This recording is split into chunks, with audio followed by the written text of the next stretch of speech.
So now we move to the Orchestral Award. And the nominations in this category are Joseph Suk's tone poems A Summer's Tale and Prague, played by the BBC Symphony Orchestra under Jerzy Bülach on Chandos, the Berlin Philharmonic Orchestra and Sir Simon Rattle's performance of the four-movement version of Bruckner's Symphony No. 9 on EMI Classics, and on Harmonia Mundi, the Berg and Beethoven violin concertos played by Isabel Faust with the Orchestra Mozart conducted by Claudio Abbado. The original review of this release in the magazine said that it mustered a sense of the monumental, music making on a grand scale. The winner has given a firm endorsement, it said, of the mighty orchestral masterpiece's final movement realized by scholars after the composer's death.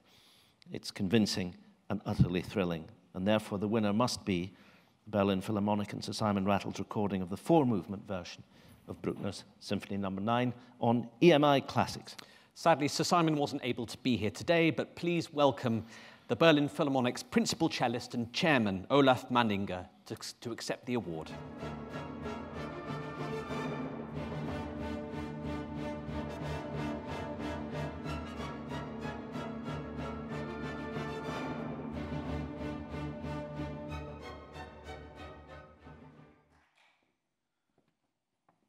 So,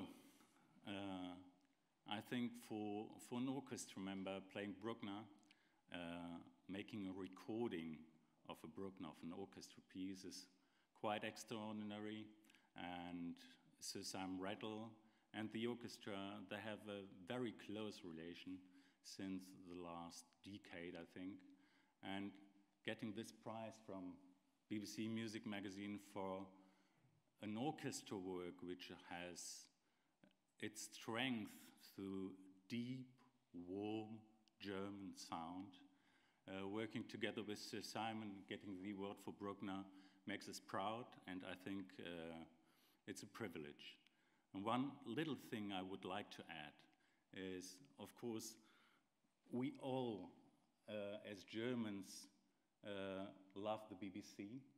And if I imagine having the ZDF or the ARD in Germany, a public broadcaster, having the classical music so deep in their hearts as the BBC does, just imagining a music magazine of ZDF, a music magazine of ARD, having readers thinking, voting about classical music, it's just a fantasy. Would be a fantastic fantasy to have this in Germany. And so I thank the EMI, I thank the readers of this magazine, I thank the BBC for having the classical music so deep in their hearts, and also for being this part of society. I think that's what public broadcasters should do, and it's very important for us as orchestra members, for us as instrumentalists, and also for, I think, Sir Simon Rattle. So thank you very much for this.